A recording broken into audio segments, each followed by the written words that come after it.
Hello students, welcome to la excellence IAS academy. ఈరోజు మనం August 22 నాటి ఈనాడు న్యూస్ పేపర్లోని ఇంపార్టెంట్ కరెంట్ అఫైర్స్ గురించి డిస్కస్ చేద్దామండి. బిఫోర్ దట్ మనము ప్రీవియస్ క్లాస్లోని క్వశ్చన్ ఆఫ్ ద డే గురించి చూద్దాము.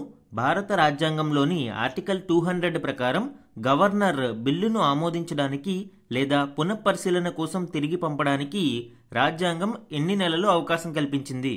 లాస్ట్ క్లాస్లో మనము గవర్నర్కి సంబంధించిన కీలక అంశాలను ప్రస్తావిస్తూ ఈ టాపిక్ని డిస్కస్ చేయడం జరిగింది అండి. ఆ కంటెక్స్లో ఇక్కడ 4 ఆప్షన్స్ని ఇవ్వడం జరిగింది. కరెక్ట్ ఆప్షన్ని ఐడెంటిఫై చేద్దాం. ఆప్షన్ ఏ చూడండి, 1 నెల. ఈ ఆప్షన్ రాంగ్ అండి. ఆర్టికల్ 200లో దీని గురించి ప్రస్తావన లేదు. బి 3 నెలలు రాంగ్. సి 6 నెలలు రాంగ్. ఆర్టికల్ 200లో రాజ్యాంగం ఏ విధమైన కాల పరిమితిని విధించలేదు. అండ్ ఆన్సర్ ఏమవుతుందంటే డి, కేవలం యాజ్ సూన్ యాజ్ పాసిబుల్ అని మాత్రమే మెన్షన్ చేసింది. అంటే వీలైనంత త్వరగా దీని మీద చర్యలు తీసుకోవాలి అని మాత్రమే మెన్షన్ చేసింది. ఇంత టైం పీరియడ్ లోపు గవర్నర్ బిల్లుల మీద చర్య తీసుకోవాలి అని ఎక్కడ మెన్షన్ చేయలేదు. కాబట్టి మనకి ఆన్సర్ డి అవుతుంది. అయితే ఇప్పుడు ఎందుకు ఇది న్యూస్లో ఉంది అనేది చూస్తే, Tamil Nadu governor versus state of Tamil Nadu కేసులో సుప్రీంకోర్టు ఆర్టికల్ 200 మరియు ఆర్టికల్ 201 మీద కొంత కాల పరిమితిని గవర్నర్ మరియు రాష్ట్రపతికి విధించడం మనం చూసాము. దానికి సంబంధించిన విచారణ రోజు జరుగుతూ ఉంది. ప్రజెంట్ ఇప్పుడు అది హాట్ టాపిక్ గా మనం చూస్తూ ఉన్నాం. ఈ కేసులో సుప్రీంకోర్టు ఫైనలైజ్ చేసిన కొన్ని టైం పీరియడ్స్ని మనం చూద్దాము అండి. ఇక్కడ 2 కండిషన్స్ ఉంటాయి. ఒకటి, గవర్నర్ కౌన్సిల్ ఆఫ్ మినిస్టర్స్ యొక్క అడ్వైజ్ అంటే సలహాకు అనుగుణంగా చర్య తీసుకోవడం లేదా దానికి ఎగనెస్ట్ గా చర్య తీసుకోవడం.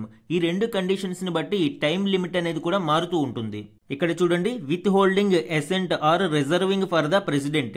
ఇది మనకి కౌన్సిల్ ఆఫ్ మినిస్టర్స్ అడ్వైజ్ కి అనుగుణంగా చర్య తీసుకున్నప్పుడు విత్ హోల్డింగ్ 1 మంత్ లో చేయాలి, లేదా ప్రెసిడెంట్ అభిప్రాయం కోసం రిజర్వ్ చేయడానికి 1 నెల సమయం తీసుకోవాలి. ఇది అనుగుణంగా కౌన్సిల్ ఆఫ్ మినిస్టర్స్ యొక్క సలహాకు అనుగుణంగా జరిగినప్పుడు. రెండవ కండిషన్ చూడండి, if withholding assent contrary to council of ministers advice the governor must return the bill within 3 months. Council of ministers advice కి అగెనిస్ట్ గా గవర్నర్ బిల్లును ఆమోదించకుండా ఉన్నప్పుడు దానిని 3 నెలల లోపు ఖచ్చితంగా తిరిగి మళ్ళీ శాసనసభకు పంపించాల్సి ఉంటుంది. Returning the bill with a message. ఎందుకు అతను ఆమోదించలేదు అనేది విత్ ఏ మెసేజ్ తిరిగి శాసనసభకు రిటర్న్ చేయాలి. అండ్ నెక్స్ట్ కండిషన్ చూడండి, reservation of bills for the president contrary to advise of the state council of ministers. Council of ministers యొక్క advise కి against గా ప్రెసిడెంట్ కి బిల్లును రిజర్వ్ చేయాలనుకున్నప్పుడు 3 నెలల లోపు దానిని రిజర్వ్ చేయాల్సి ఉంటుంది. ఇక్కడ ఒక కీ డిఫరెన్స్ మనము అబ్జర్వ్ చేయాలి. కౌన్సిల్ ఆఫ్ మినిస్టర్స్ యొక్క సలహాకు అనుగుణంగా బిల్లును ప్రెసిడెంట్ కు రిజర్వ్ చేయాలని అనుకుంటే గవర్నర్ 1 నెలలోపు దానిని రిజర్వ్ చేయాల్సి ఉంటుంది. అలానే కౌన్సిల్ ఆఫ్ మినిస్టర్స్ యొక్క సలహాకు అగెనిస్ట్ గా బిల్లును రిజర్వ్ చేయాలి అంటే 3 నెలల కాల పరిమితి విధించడం జరిగింది. సో ఈ డిఫరెన్స్ ఇంపార్టెంట్. అదేవిధంగా next condition, granting assent to represented bills. ఏవైతే పునఃపరిశీలన కోసం పంపిన బిల్లులను విత్ ఆర్ వితౌట్ అమెండ్మెంట్స్ శాసనసభ తిరిగి గవర్నర్ దగ్గరికి పంపించిందో ఆ బిల్లుల మీద ఖచ్చితంగా 1 నెలలోపు గవర్నర్ ఆమోదం తెలిపి తీరాలి. ఈ కేసులో విత్ హోల్డింగ్ కి గానీ లేదా ప్రెసిడెంట్ కి బిల్లును రిజర్వ్ చేయడం కోసం గానీ గవర్నర్ కి అధికారం ఉండదు. సో 1 నెలలోపు గవర్నర్ ఆ బిల్లుకు ఆమోదం తెలపాలి. సో ఇవి సుప్రీంకోర్టు ప్రిస్క్రైబ్డ్ టైం లిమిట్స్. అయితే వీటి కోసం రాజ్యాంగ సవరణ అయితే ఇంకా జరగలేదు. ఇవి సుప్రీంకోర్టు స్టాండర్డ్స్ గా మాత్రమే పరిగణించబడుతున్నాయి. ఈరోజు ఈనాడు న్యూస్ పేపర్లోని important topics to be covered మనం చూస్తే, ఫస్ట్ వన్, కోర్టులు చేతులు కట్టేసుకోవాలా? ఈ ఆర్టికల్ ఆన్ గోయింగ్ విచారణ ఏదైతే జరుగుతుందో, భారత రాష్ట్రపతి ద్రౌపది ముర్ము గారు అడిగిన 14 క్వశ్చన్స్ మీద సుప్రీంకోర్టు రాజ్యాంగ ధర్మాసనం యొక్క విచారణ గురించి వివరించడం జరిగింది. అండ్ దీనిలోని కీ హైలైట్స్ మనము డిస్కస్ చేద్దాం. ఇది పాలిటీలో ఇంపార్టెంట్. సెకండ్ వన్, బీమా ధీమా లేని బతుకులు. ఈ ఆర్టికల్ భారతదేశంలోని ఇన్సూరెన్స్ సెక్టార్ యొక్క పెనెట్రేషన్ గురించి, అలానే చాలా మంది పేద మరియు మధ్యతరగతి వాళ్ళు ఇంకా బీమా సదుపాయం పొందకపోవడము, ఆరోగ్య సదుపాయాలు సరిగా లేకపోవడం లాంటి గణాంకాలను వివరించడం జరిగింది. ఇది గవర్నెన్స్ లో ఇంపార్టెంట్ అండి. థర్డ్ వన్, తైవాన్ విషయంలో భారత్ వివరణతో ఆశ్చర్యపోయాం. ఇటీవల తైవాన్ ను చైనా యొక్క ఇంటిగ్రల్ పార్ట్గా భారత్ గుర్తించింది అని రూమర్స్ రావడము, దానిని భారతదేశం ఖండించడంతో అలా ఖండించిన వివరణ ఆశ్చర్యం కలిగించింది అని చైనా ప్రకటించింది. భారత్ మరియు చైనా సంబంధాలు మరింత మెరుగవడానికి ఇలాంటి విషయాలలో భారత్ చైనాకు సపోర్ట్ చేయాలని చైనా భావిస్తుంది. ఇది మనకి ఇంటర్నేషనల్ రిలేషన్స్ లో ఇంపార్టెంట్ అండి. 4th వన్, లిపు లేక్ పై నేపాల్ వాదన సమర్థనీయం కాదు. ఈ ఆర్టికల్ ఇటీవల లిపు లేక్ పాస్ ని ఇండియా చైనా తిరిగి పునరుద్ధరించుకోవాలి అని అండ్ వాణిజ్యాన్ని ప్రోత్సహించాలి అని భావించిన తరుణంలో నేపాల్ దీనికి అభ్యంతరం వ్యక్తం చేయడం మనం చూడవచ్చు. ఇది డిస్ప్యూటెడ్ టెరిటరీ అనేది నేపాల్ వాదన. ఇది మనకి ఇంటర్నేషనల్ రిలేషన్స్ లో ఇంపార్టెంట్ అండి. ఇవే కాకుండా ఈ రోజు ఈనాడు న్యూస్ పేపర్ లోని అదర్ ఇంపార్టెంట్ కరెంట్ అఫైర్స్ గురించి కూడా డిస్కస్ చేద్దాం. ఈ రోజు మన ఫస్ట్ ఆర్టికల్ చూడండి, కోర్టులు చేతులు కట్టేసుకోవాలా. ఈ ఆర్టికల్ ఇటీవల ఆన్ గోయింగ్ డిస్కషన్ ఏదైతే జరుగుతూ ఉందో గవర్నర్ మరియు రాష్ట్రపతులకి సంబంధించి టైం లిమిట్ ని సుప్రీంకోర్టు సెట్ చేయడం, ఆ కంటెక్స్ట్ లో ఈ ఆర్టికల్ ఇవ్వడం జరిగింది. దీనిలోని కీ డీటెయిల్స్ ఇప్పుడు చూద్దాం. భారత రాష్ట్రపతి ద్రౌపది ముర్ము గారు ఆర్టికల్ 143 కింద తనకి ఉన్న అధికారాలను ఉపయోగించి సుప్రీంకోర్టును 14 క్వశ్చన్స్ అడగడం జరిగింది అండి. దానికోసం సుప్రీంకోర్టు 5 సభ్యులతో కూడిన రాజ్యాంగ ధర్మాసనాన్ని ఏర్పాటు చేయడం జరిగింది. ఆ రాజ్యాంగ ధర్మాసనం కేంద్రం యొక్క అభిప్రాయాలని ఈ 14 క్వశ్చన్స్ మీద అడగడం మనం చూస్తూ ఉన్నాము. సో ఇందులో భాగంగా జరుగుతున్న విచారణకి సంబంధించిన అప్డేట్స్ ఈ ఆర్టికల్లో వివరించడం జరిగింది. ఇందులోని కీ పాయింట్స్ ఇప్పుడు చూద్దాం. లాస్ట్ క్లాస్ లో మనం చూసాము, సుప్రీంకోర్టు కొన్ని ప్రశ్నలకు కేంద్రం యొక్క అభిప్రాయాన్ని అడగడం జరిగింది.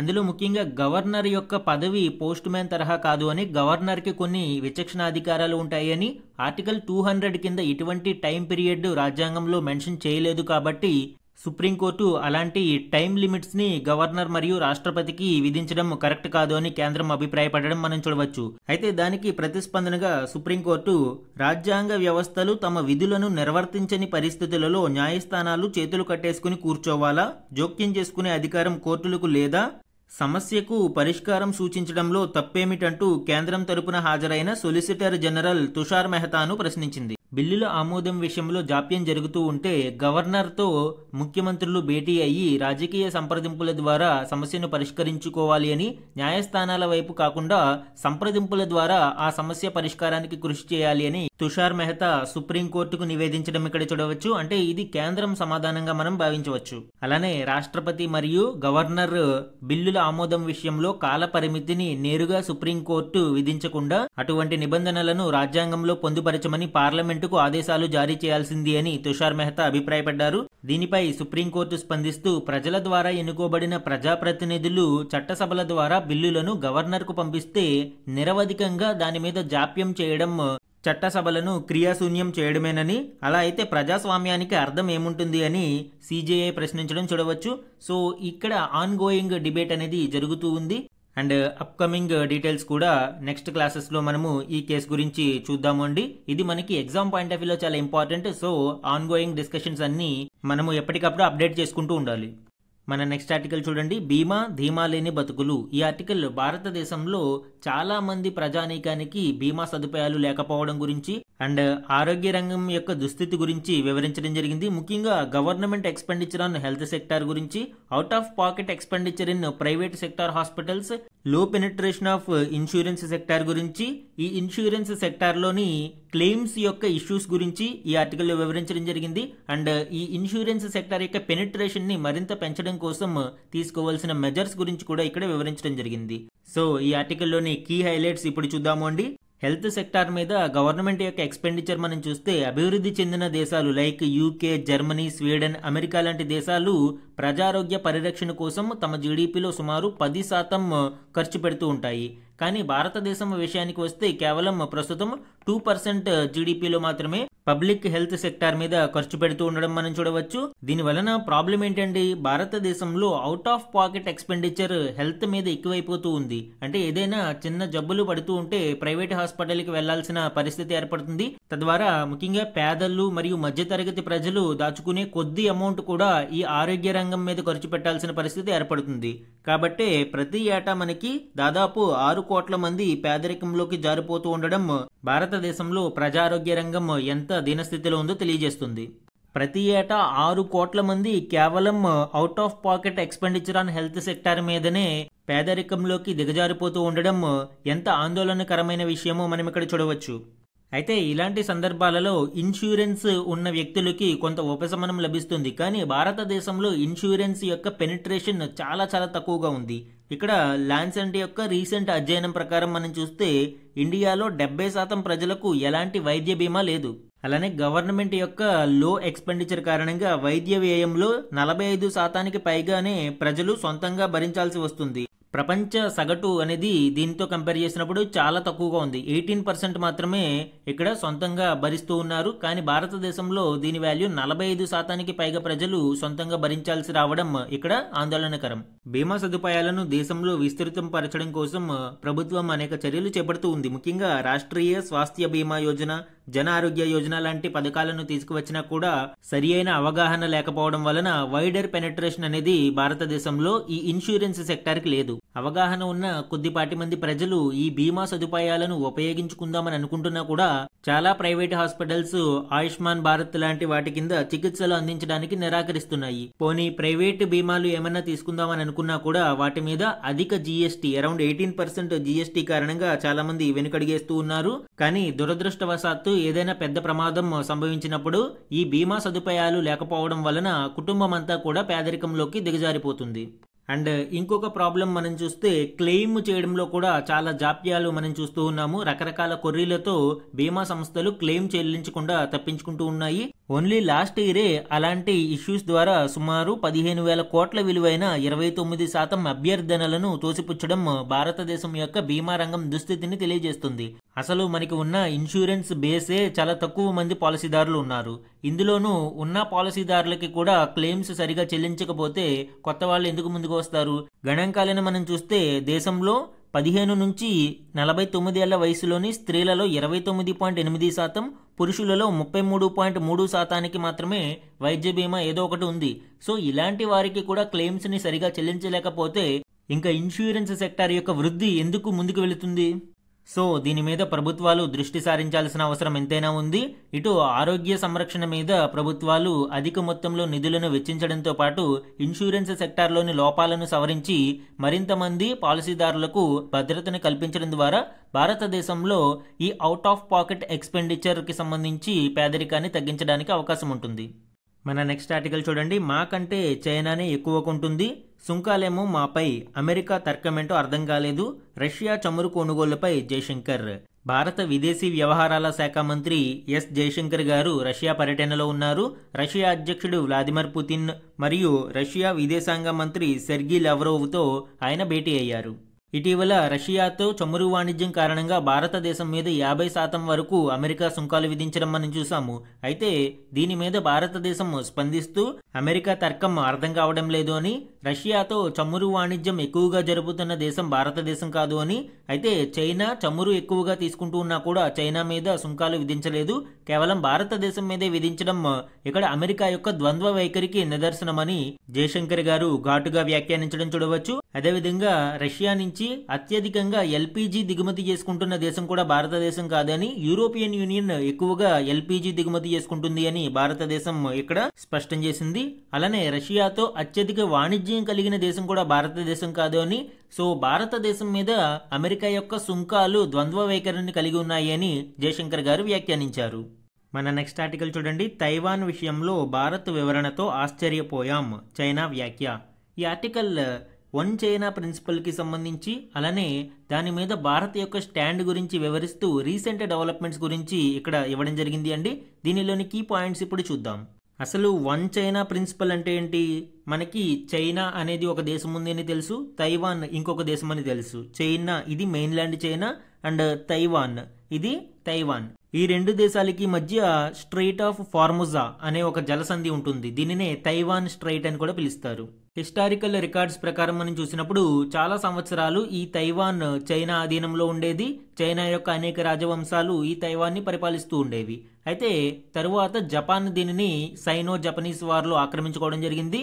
అండ్ జపాన్ వరల్డ్ వార్ 2లో ఓడిపోయిన తర్వాత ఈ భూభాగం మీద అధికారాన్ని కోల్పోయింది. అప్పటి నుండి 1949 వరకు ఈ భూభాగము మరియు మెయిన్లాండ్ చైనా ఒకే అధికారం కింద ఉండేవి. అయితే 1949లో చైనాలో ఏర్పడిన సివిల్ వార్ కారణంగా ఇక్కడ రూలర్స్ ఎవరైతే ఉన్నారో వాళ్ళు తైవాన్ వెళ్లిపోయి అక్కడి నుంచి తైవాన్ని సార్వభౌమ దేశంగా ప్రకటించుకున్నారు.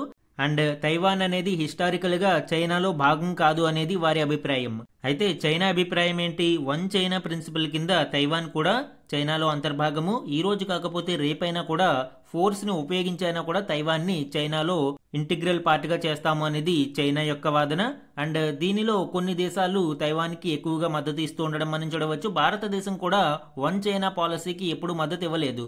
తైవాన్ ని ఇండిపెండెంట్ అండ్ సావరిన్ నేషన్ గాని గుర్తించింది.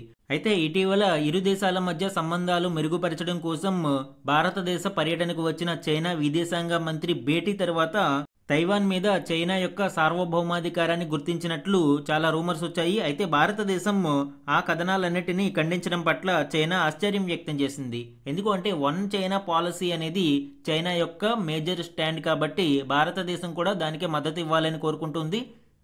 తైవాన్ అంశంపై మా దేశ సార్వభౌమాధికారాన్ని భారత్లో కొందరు తక్కువగా అంచనా వేసేందుకు ప్రయత్నించడంతో పాటు చైనా భారత్ సంబంధాల పురోగతికి అడ్డుపడుతున్నట్లు కనిపిస్తుంది అని చైనా ఆరోపిస్తుంది. అయితే భారతదేశం ముందు నుండి కూడా ఒకటే విధానాన్ని అనుసరిస్తుంది. తైవాన్ అనేది ఒక సార్వభౌమ దేశం అని చైనా మరియు తైవాన్ ఇండిపెండెంట్ కంట్రీస్ గా భారతదేశం ట్రీట్ చేస్తుంది. సో కమింగ్ డేస్ లో ఇది ఏ విధంగా ముందుకు వెళ్తుంది అనేది చూడాలి. మన నెక్స్ట్ ఆర్టికల్ చూడండి. లిపు లేక్ పై నేపాల్ వాదన సమర్థనీయం కాదు, దశాబ్దాలుగా అక్కడ నుంచి వాణిజ్యం జరుగుతుంది భారత్. ఈ ఆర్టికల్ ఇటీవల ఇండియా మరియు చైనా ఇరు దేశాల మధ్య ద్వైపాక్షిక వాణిజ్యాన్ని మెరుగుపరచడం కోసం క్రాస్ బోర్డర్ ట్రేడ్ కి అంగీకారం తెలపడము అండ్ కోవిడ్ టైంలో మూతపడిన 3 వాణిజ్య కూడళ్లను తిరిగి తెరిచి వాణిజ్యాన్ని ప్రోత్సహించడానికి అంగీకారం తెలపడం మనం చూసాము. అయితే అందులో ఒకటైన లిపు లేక్ పాస్ మీద నేపాల్ అభ్యంతరం తెలుపుతుంది. Lipulekh integral part of Nepal అనేది నేపాల్ యొక్క వాదన. అయితే నేపాల్ లేవనెత్తిన అభ్యంతరాన్ని భారతదేశం తోసిపుచ్చింది. లిపు లేక్ పాస్ ద్వారా భారత్ మరియు చైనా మధ్య ట్రేడ్ అనేది 1954లో ప్రారంభమై దశాబ్దాలుగా జరుగుతుంది అని, ఇటీవల కోవిడ్ కారణంగా ఇటీవల ట్రేడ్ ని నిలిపివేయడం జరిగింది అని, దీని మీద నేపాల్ ఇప్పుడు అభ్యంతరం చెప్పడం కరెక్ట్ కాదు అనేది భారతదేశం వాదన. ఇక్కడ చూడండి, ఈ లిపు లేక్ అనేది geographical flash point between India and Nepal. ఈ లిపు లేక్ అనేది చైనా మరియు ఇండియాకి ఒక వాణిజ్య కోడెలలాగా ఉంటుంది. అంటే ఇది ఒక పర్వత కనుమ, 2 ఎత్తైన పర్వతాల మధ్య ఉండే సన్నని రహదారిలా ఉంటుంది ఇది. సో ఈ లిపు లేక్ ద్వారా అటు చైనా నుంచి ఇటు ఇండియా నుంచి వాణిజ్యం రోజు జరుగుతూ ఉంటుంది.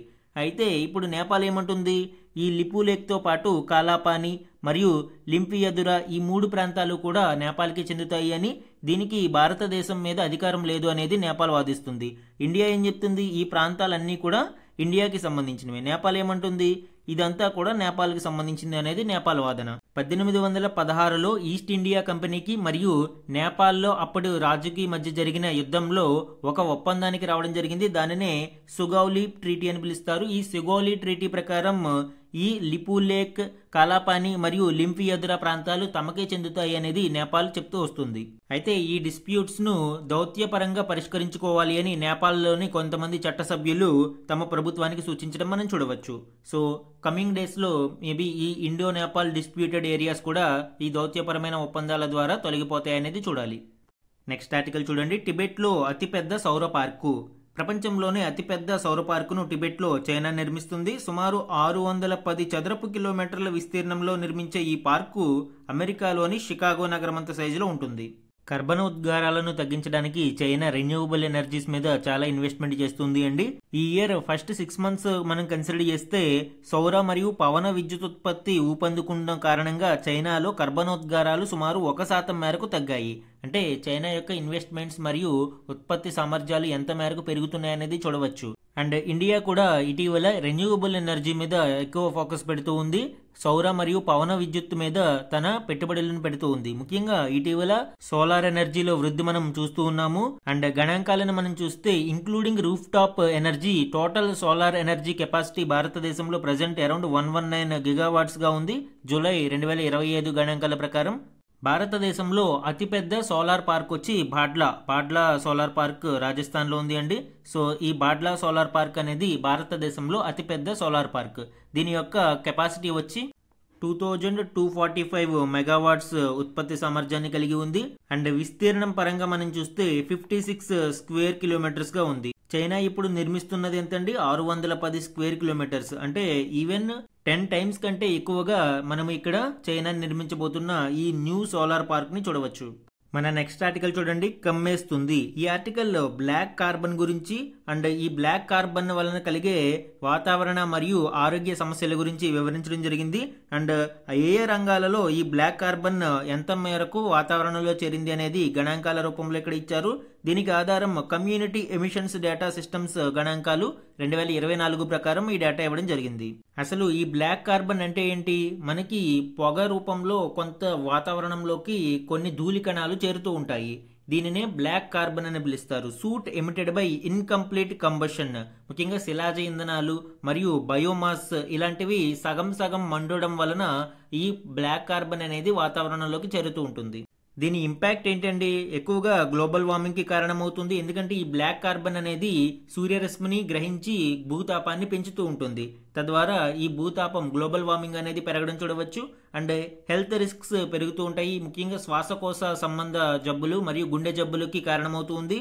And premature death, life span తగ్గిపోతూ ముందస్తుగానే ప్రజలు మరణించడము అండ్ బర్త్ కాంప్లికేషన్స్ కూడా మనం చూడవచ్చు. భారతదేశంలో ఎక్కువగా రెసిడెన్షియల్ ఎనర్జీ అంటే మనము గృహ అవసరాల కోసం వంట చెరుకు మీద మరియు కౌడంగ్ కేక్స్ ఏవైతే పేడ వాటితో తయారు చేసిన పిడకలతో మనము వంట చెరుకు వీటితో మనము మంట మండిస్తూ ఉంటాము. సో ఇలాంటి కారణాల చేత ఎక్కువగా ఈ బ్లాక్ కార్బన్ చేరుతూ ఉంది.